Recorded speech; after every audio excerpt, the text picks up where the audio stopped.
Welcome back to Breakfast Central. Following an expanded stakeholders meeting held on Wednesday at the Delta State Government House in Asaba, Governor Sheriff Oborevwori announced his resignation from the ruling PDP in the state to join the All Progressives Congress APC. Let's tell you all about it as our correspondent Austin Azu filed in this report. At the end of the closed-door meeting, the State Commissioner for Works, Rural Roads and Public Information, Charles Aniago, flanked by the pioneer PDP chairman in the state, James Manager, Chief Press Secretary to the Governor, Festus Aho, and Executive Assistant to the Governor on Public Enlightenment, Projects and Policies, Olise Fejika, briefed journalists on the outcome of the meeting. And in taking that decision, we came to the inevitable conclusion that moving out of the PDP is very, very necessary for us to be able to collaborate with our kith and kin and build that state that every Delta will be proud of. We believe that what is happening and the state of the PDP is akin to that palm wine whose tastes have changed, and there was a need for us to change the drinking pattern. Aniago says all stakeholders, including leaders and members of the PDP, resolved to join Governor Sheriff Oborevwori to move to the APC and would be received at a rally by Vice President Kashish Shettima in Asaba on Monday. Unanimously by leaders and stakeholders of the party, and by the grace of God, on Monday next week, we will be able to make a very big statement as to the fact that we are moving into the APC. Providing further details, James Manager discloses that due to the unresolved leadership crisis rocking the party at the national level, it becomes imperative for the state PDP to move into the APC to win the 2027 elections in the state. PDP is in trouble, truly. So for so many other deeper reasons that I'm not in a position to give you now, I don't think it is good enough for the PDP family in Delta to continue to be inside that boat. Observers are key at how the political climate unfolds in Delta State, with further defections anticipated at the ward level in the coming days. In Asaba for News Central, Austin Azu. Well, you heard it there from our reporter, Austin Azu. Well, we do have live in the studios political public affairs analyst, one who has followed this story very closely. Jide Johnson joins us. And in the interim, we'll try to see if we can also connect to another member of the party who will be joining us later on. But good morning and welcome. It's a pleasure to be with you. Good day to our viewers all over the world. Thank you for having me. Great. I'm not going to go far into, big question to start off. What's your reaction to what you saw yesterday play out? It's nothing new in our polity. If you recall, you take historical antecedent.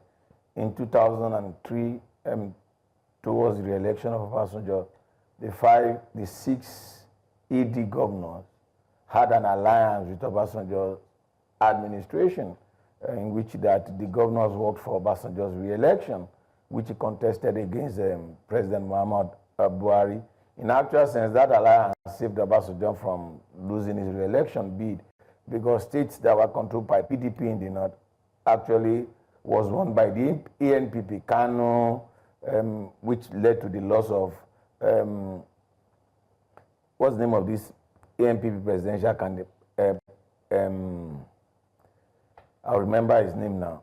The presidential candidate for ANPP in 2023 was then the governor of Kano State. He lost the election. PDP lost Bauchi State. And then if you fast forward to 2007, when Yar'Adua became the governor, we saw the movement of ANPP governor from ANPP, the governor of Zamfara State, the governor of Bauchi State, Ali Yuguda, the governor of Kebbi State, and then the governor of Atayiru Bafara, the governor of Sokoto State. In actual sense, that of Yar'Adua we saw the movement of northern governors in the opposition into movement into PDP. We even have an arrangement that has to do with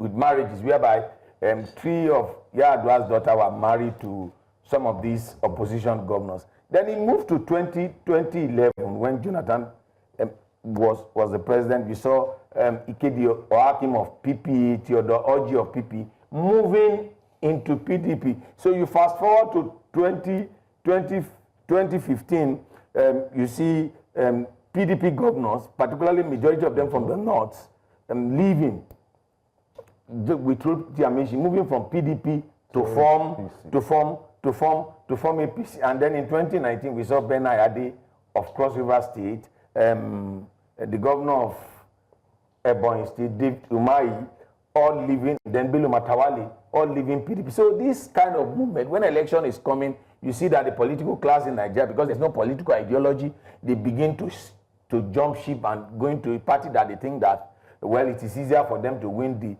re-election, particularly when the president is seeking re-election, because we have not done anything about electoral reforms. So all the talk about, internal party crisis is just a convenient excuse. How many years as Jim Manager? You look at the characters that are talking. How many years was Jim Manager Senator of the Federal Republic? How many years? James Manager was Senator of the Federal Republic for four.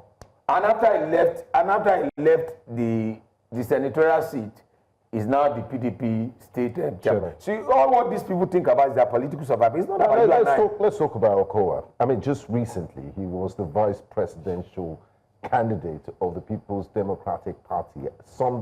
That position is very senior. It was former governor. And we understand he's been having visits to the EFCC recently on accusations of corruption. Now he has decided to join the APC. Do you think, I know you don't have a crystal ball in front of you, you don't work with the EFCC, but do you think this trial will continue and we'll see the end of it?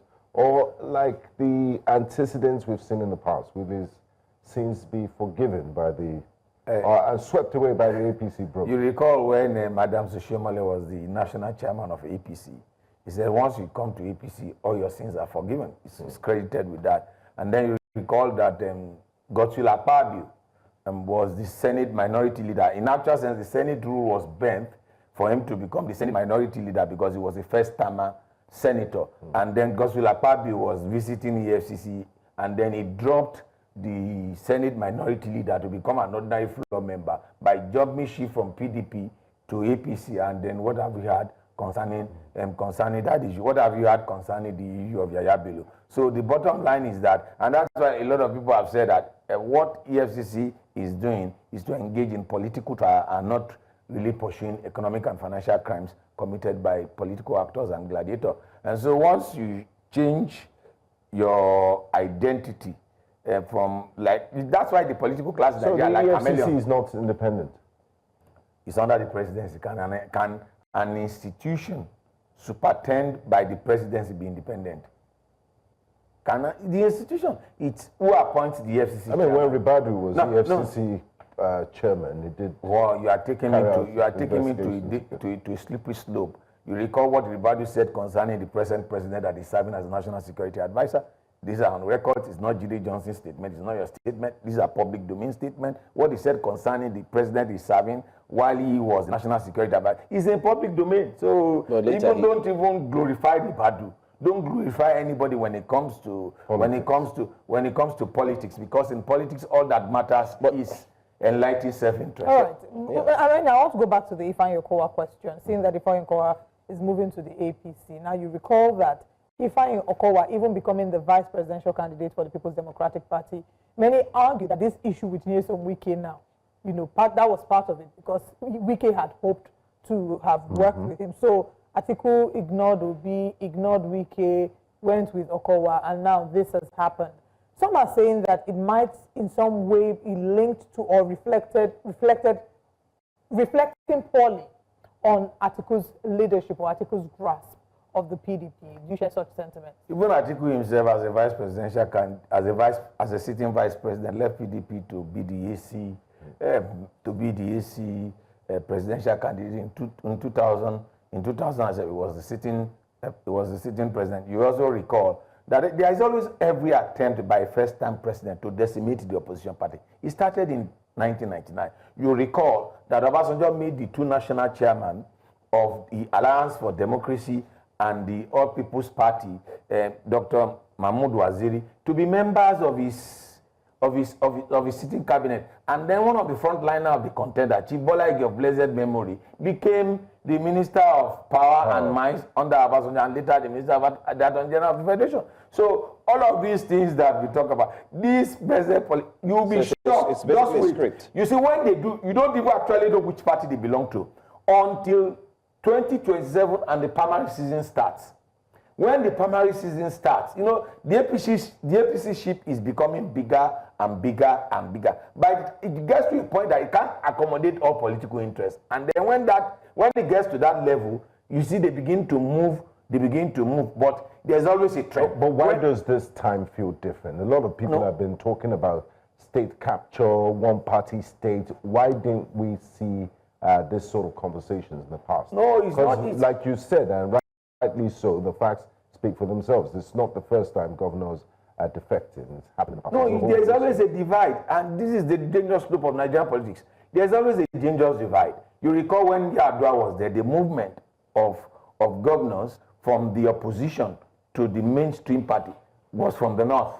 You recall when Buhari's emergency 2015, you saw the majority of the governors that moved from PDP to APC were from the north. You saw when Obasanjo was there in 2003, it was the Southwest governor that had an alliance without presenting a presidential candidate. So there's nothing new. What is just there is that a lot of electors are now more enlightened, and we are in the age of social media whereby a lot of people can pass their comment, can raise issues. In the past, it was controlled by the mainstream. But so there's nothing new. You could see that there's a divide. You see that there is the graveyard silence coming from the north, with some lone voice in the desert coming from the north. And you see majority of the movement come. And then if you look at the map of presidential election in Nigeria, it has always been a north and south divide, which is unfortunate. Everyone that has won from the south only get pockets of votes from the north central. All you need to do is to have the whole of south to yourself, and then you get some pockets of vote, 3 or 4 states from the north central. And that's the dangerous trend concerning our politics. And I think that's the permutation guiding this. What the president is, the grandmaster of the president re-election, what they are doing is, let's secure the south. Once we secure the south and we're able to get pocket of state from the north, then we get re-election. Look at Obasanjo's election, re-election in 2003. It was a divide between the north and the south. Look at Jonathan's election in 2011. Look at Buhari's election in 2015. Look at this. If you begin to look at it, look, in 2015, APC won 21 states. In 2019, APC won 19 states. In 2023, APC won 12 states, Labour Party won 12 states, PDP won 12. So the dynamics, people can come to a conclusion, that because people are moving to APC. We have seen that trend under PDP in the past. When Vincent Ogbuloaf was said, he said that it will take PDP 60 years for them to rule, and PDP did not last more than 2 years. So don't let anybody. So in other words, what we're seeing now, we're seeing mass movement. But the question is, what will happen to the opposition parties? It seems like they are depleted. It seems like they will not be able to, mount any force, if at all. In 2015, do we still even have, opposition parties? In 2015, majority of the APC governors that emerged from the north were people that lost PDP's primaries and quickly moved to APC. I recall the present Minister of Budget, I can't recall his name now, the present Minister of Budget Planning under Atiku Bagudu, lost PDP's primary. Same in Kano. So you see, it will get to a point that the ship becomes too big. So what will happen to and it will not be able to accommodate. Now, I tell you, for example, what happens to with the whole of the movement in Delta State? Let's use Delta State as a case study. Yeah. What happens to the political interest of the former Deputy Senate President? What happens to the interest of the present Minister of Aviation? Within the scheme of things, the entire PDP structure has moved. James Manager, the party structure, Okowa, and then so those they are meeting there. So what happens? The entire structure will be given to the governor.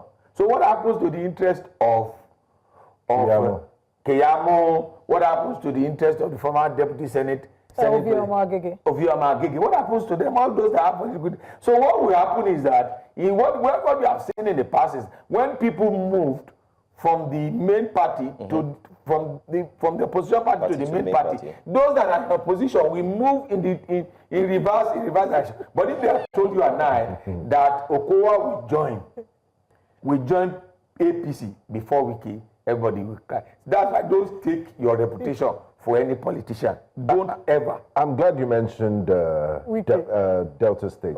And let's talk about the people and still stay with Delta State. Governor Sheriff said this move is about accelerating development in Delta State. And I'm sure Deltans will be very happy to hear this. We have a Deltan on the set, by the way.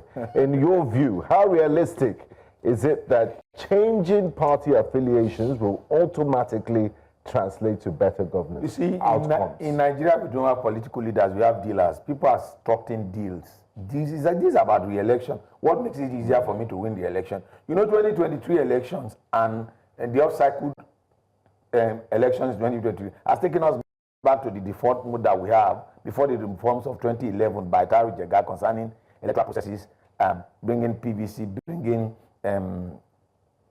technology into it. And we have gone back to the default mode whereby whatever is announced as a result is declared. You know what happened in 2003 Obasanjo's re-election. We have gone back there. You know, for the past 2 years, the National Assembly has not spoken about electoral reforms. We have not spoken about what are the mistakes we discover concerning 2023 elections and the off-cycle election. In actual sense, the off-cycle election has given them a template. Look at what happened in Imo State. Look at what happened in Kogi State. Look at what happened in Edo State. So you can go, they are all there in the public domain. Concerning Edo State, it took the American embassy said that they are interested in the outcome of the judicial process concerning that. So it is clear that whatever is declared as the result by the, if not for the determination and the result of the governor of Adamawa State, it will be a byword now, because you know you'll call that electoral visa it's not been tried, it's not been prosecuted, and the result that was declared, if that result has been declared and the woman was declared as the duly elected governor, it will be bygone now. So as far as most of these people are concerned, this is not the movement. You are still going to see movement of governors, particularly from the south, because particularly first-timer governors, those that are seeking. So you're looking at Sim Fubara. Yeah, I'm even looking at Akwa Ibom State. Don't forget. I mean, he's already endorsed him publicly. Don't forget that there is an alliance. Look, if you look at the class of 1999 to 2007, there is this political alliance between the governors of Delta State in 1999 to 2000, governor of Delta State, governor of Akwa Ibom State and Lagos State. You know, they were also the stakeholders in Airtel. They both had investment in Airtel. They were the states that actually took Obasanjo's, that established some of the freedom that the states are enjoying today. They were the states that took the federal government to court to gain some of the rights and the privileges, interpretation concerning what's the boundary of the states and what's the boundary of the central government. So if you look at the political relationship between the governors of Delta State, 1999 to 2007, Akwa Ibom State, this is nothing new to if you are a deep follower of the political history of Nigeria. So Akwa Ibom will follow suit, and Enugu will follow suit. It's just a matter. It's the political godfather. But what about the governor of Enugu State? If the people that's actually what I wanted to ask, because do the governors determine the vote? Serious anti-APC sentiment. Are we even right enough? The people are not happy with the government. So is it their governors have just one election? It might sound very naive. The governors have just one vote. So how do the governors determine the outcome of elections? Is it the ballot that determines the outcome of the election, or the announcement of result by INEC and the determination by the courts? So this is what we have seen in Nigeria today. It's judiciocracy and not democracy, because the actual winners of the election are determined by the courts and not by the citizenry. So, if it's the people that actually determine who wins the election, I'm not too sure that any governor will jump ship, because if it's the people that actually determine the outcome of the election, who did the governor consult? to jump ship. Who did they consult? If you look at the experiences of an average Nigerian on the street, you would think that nobody would join APC. But the reverse is the case, because the political class, they know how to cut deals. We have not done anything concerning electoral reforms. So electoral reforms is the only way to ensure that all of these issues are indeed and nipped who in will the push bud. for it? But the question now is, with all that is happening, do you think electoral reforms would even It ever can't take place because you have seen what the National Assembly, the focus of the National Assembly. The National Assembly, you see, for democracy to thrive, majority will have their way, minority will have their say. Dissent is one of the critical elements of democratic values. But does this present National Assembly tolerate dissent? Let's even talk about this. Are you getting my point? So you see that, you talk about state capture the other time. You talk about there are various institutions of the state. What is the level of public confidence in the judiciary? What is the level of public confidence in the legislature? What is the level of public confidence in security apparatus? What is the level of public confidence in, as far as majority of Nigerians are concerned, there are disillusion with respect to institutions that are meant to superintend democratic governance in the country. I want to go back to the reforms that we've talked about. You said that obviously the National Assembly, they're distracted, they're not, they're opposed to dissent in any form. But should you have the opportunity to advise on the reforms, the needed reforms, electoral reforms, what would you say these reforms should be? When majority of the opposition legislature, they are the one that started moving, when they've gone into the... But the bottom line we need to do, if we have to do electoral reform, is for us to ensure that the results... Transmission? ...is transmitted immediately. We should be able to get exit poll. Once polling closed by let me say 4 p.m. By 6 p.m. we should, by 5 p.m. we should get exit poll, and then by 6 p.m. the result should be out. Because the result, look, it takes you 4 hours to cast the ballot. Usually between 8 and, let's say 6 hours, 8 and 2 p.m. to cast the ballot. You know how many days it takes to count the ballot? It takes 72 hours. And I've said that, look, if we are using 6 hours to cast the ballot, which is the most difficult thing, counting is easier. Casting is more difficult than counting. So in counting the ballot, we should provide, as we have a time limit for casting the ballot, we should have a time limit for counting. Any ballot that is not declared by 4 p.m. should be disregarded. And that way we eliminate manipulation of electoral result. You see different kind of result that were used. The electoral result, mutilation of the result, and the rest of it. I'll take you back to 2019. There was a result of a senatorial candidate that was declared, a former sitting governor that lost building status. That was declared, which the electoral officer said he was declared at gunpoint. Nobody was prosecuted. That guy completed his 4-year tenure in the Senate. And that's the sorry situation. They have made you and I to lose confidence, to become depressed. So we are not interested. And that's their focus. Their focus is to make every Nigerian not to be interested in the political process. When the election comes, so they declare the result, you accept it as a fait accompli. There's nothing you can do about it. You are depressed, you are demoralized, and you decide not to even vote at, get involved in. Let's go back to Delta State. These defections that have happened, what would you say, what message would you say is sending to the PDP supporters within the state, especially looking at the fact that it's a state where PDP has been historically strong? So what message is it sending to them? Well, the message is sending is very simple. We have jumped ship. Follow us. Because look at the nature of I told you, James Manager was from 1999, he was a senator from Delta State, one of the longest serving senators. He's the PDP state chairman. Look, every major actor in that party has moved. So PDP might not recover in Delta State. You know the death knell for PDP started when they brought Alimodu Sheriff to be their national chairman. That was the death knell. That was when PDP has not recovered. You recall from that crisis when Alimodu Sheriff and PDP itself, self-inflicted wound, the APC had helped PDP to destroy itself. You recall towards 2020 election, they went and brought this former deputy senate president from Benue State, Iyorchia Ayu.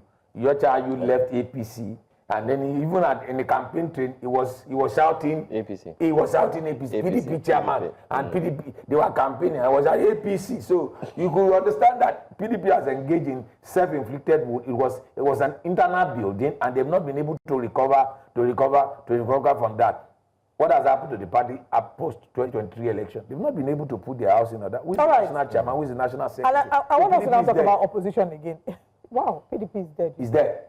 In Delta State or in Nigeria. Oh, wow. Okay, so if you say that the PDP is dead, does this now bring back again the need for a coalition? Because that has been a conversation we've been seeing in the past few weeks, that if at all there's going to be a force that will stand against the All Progressives Congress, it has to be a coalition between the People's Democratic Party, Labour Party, NNPP, and the other political parties, SDP. Do you think that it's an important conversation to have? And do you see the success of it if that does happen? If you want to do an analysis of any system, you go back to the foundation. In 1999, there was a coalition between AD and APP. The coalition has not, until 2015, coalition has not been very, very successful in Nigeria. AD, MPP had a coalition in which Olufalaye was the presidential candidate of APP against Obasanjo in 1999. Obasanjo won that election.